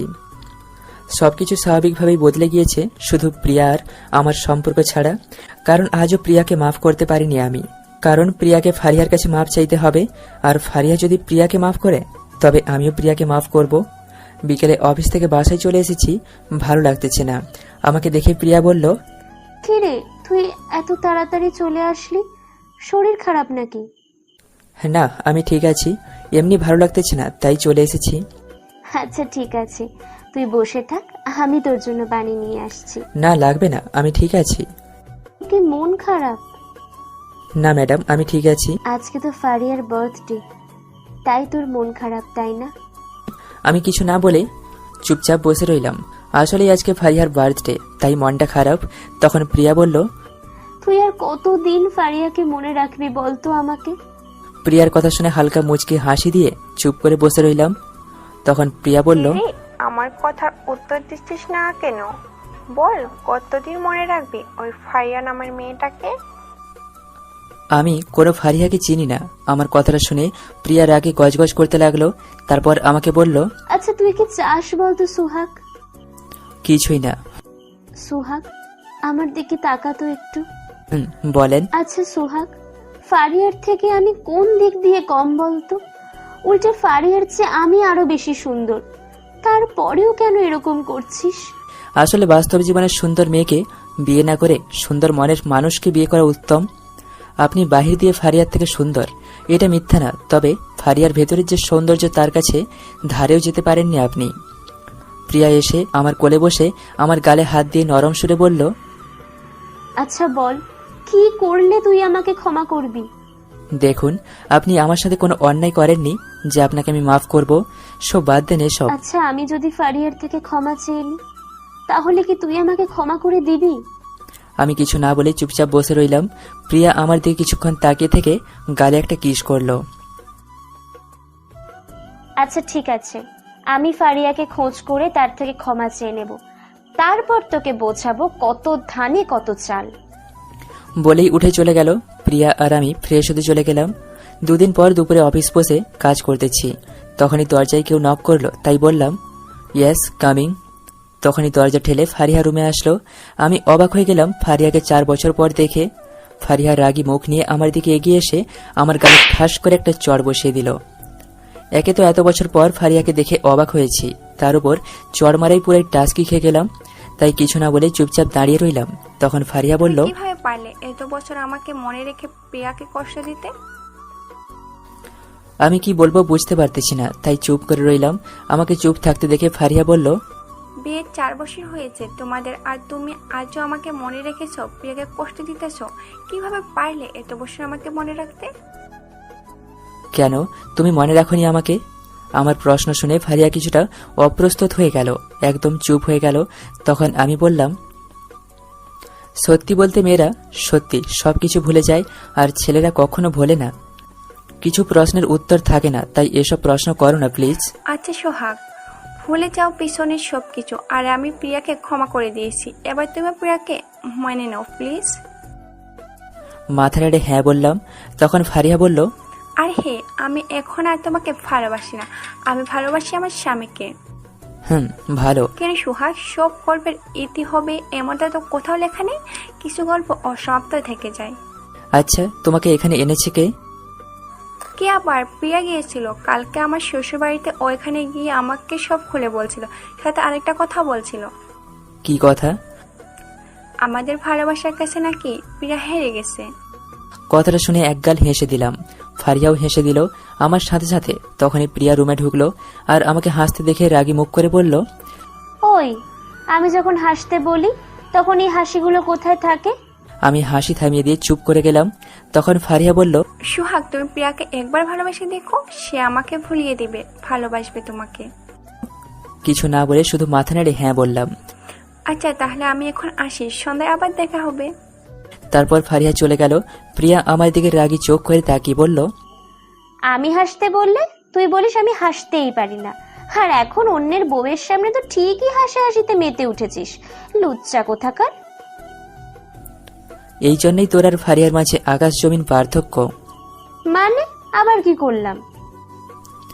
দেখ ফারিয়া, এত বছর পরে আমাকে দেখে এখনো তুমি করে বলে, আর তুই এখনো স্বামীকে সম্মান দিতে শিখলি না। নিজের হাজবেন্ডকে কেউ তুই তুকাই করে? দেখ, এমনিতেই 4-4টে বছর ধরে জ্বালিয়েছিস, এখন এসব ফাউল কথা বললে ঘুষি মেরে নাক ভেঙে ফেলবো। ওকে, ফারিয়াকে কি রাতে বাসায় আসতে বলেছিস নাকি? আর চল, এখন অফিসের সবাইকে ছুটি দিয়ে বাসায় যেতে হবে, প্রচুর কাজ করতে হবে। কিসের কাজ? আমার কথা শুনে প্রিয়া কেমন যেন অবাক হয়ে আমার দিকে তাকালো, তাই আবার জিজ্ঞেস করলাম, কিসের কাজ? আর সবাইকে এই দুপুরে ছুটি দিতে যাব কেন? আর তুই এভাবে অবাক হয়ে তাকিয়ে আছিস কেন? স্যার, আজকে আমাদের বিয়ে 4 বছর পূর্ণ হয়েছে, তা হয়তো আপনার মনে নেই। কথা শুনে আকাশ থেকে পড়লাম। সত্যি তো, আজকে 4 বছর হয়েছে। নে এবার কি বলি? প্রিয়া বলল, এখন বিয়ের তারিখ ভুলে গিয়েছিস, পরে কে জানে আমাকেই ভুলে যেতে পারিস। আচ্ছা, এই কারণেই ফারিয়া বলেছিল রাতে বাসায় আসবে। এই নে, অফিসের সবাইকে কার্ডগুলো দিয়ে আয়। তারপর অফিসের সব স্টাফদের ইনভাইট করে বাসায় চলে আসলাম। এসে সবকিছু রেডি করতে লাগলাম। রাতে আয়োজন সবকিছু শেষ করে রুমে গেলাম প্রায় শেষ রাতের দিকে। তবে আগামীকাল শুক্রবার, তাই সকালে অফিস নেই, মাথায় চিন্তাও কম। ফ্রেশ হয়ে খাটে এসে শুয়ে মোবাইল টিপতে লাগলাম। তখনই প্রিয়া রুমে আসলো, এসে ফ্রেশ হতে চলে গেল। প্রিয়া ওয়াশরুমে যাওয়ার পরেই আমি মোবাইল রেখে ঘুমের ভান ধরে শুয়ে গেলাম। কিছুক্ষণ পর প্রিয়া হঠাৎ আমার বুকে হাত রাখলো, তারপর বুকের লোমগুলো জোর একটা টান মারলো। ব্যাস, ঘুমের ভান ছুটে গেল। ব্যথায় কাকিয়ে উঠে প্রিয়াকে জিজ্ঞাসা করলাম, মেরে ফেলবি নাকি? কি নাটক করা শেষ? নাটক করলাম কখন? আর এভাবে লোমে ধরে টান দিয়েছিস কেন? মন চেয়েছে তাই। আর একটা কথা বলবো বলে তোকে সজাগ করেছি। কি বলবি বল। তুই নিজের কানটা এদিকে আন। প্রিয়ার মুখের কাছে কানটা নিয়ে বললাম, বল এবার। তোর ছোট বোন এখন ভাতিজা চায়। সত্যি বলতেছিস? তাই তো তোকে বললাম। ওর শখ কি পূরণ করবি তুই?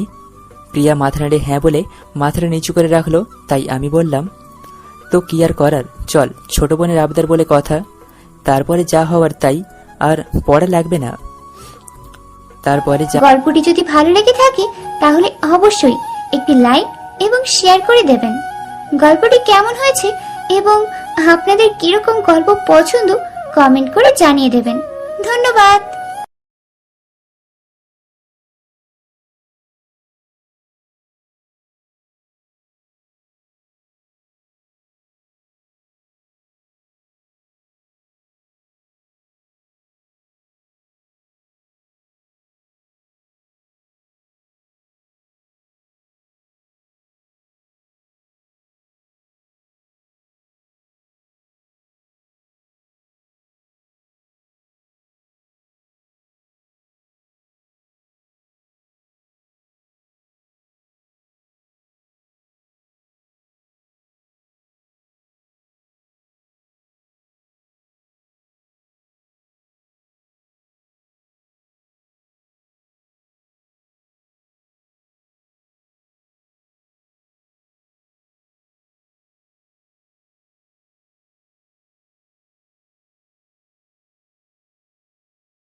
आपण गाव कसं सर तू आता कधी तू आपण चल जेतो म्हणे हो लागला गेली तर फिर पूरा कधी बोल क्यों तू बोले बात कर हां जैसी सागर पर भागली बुझली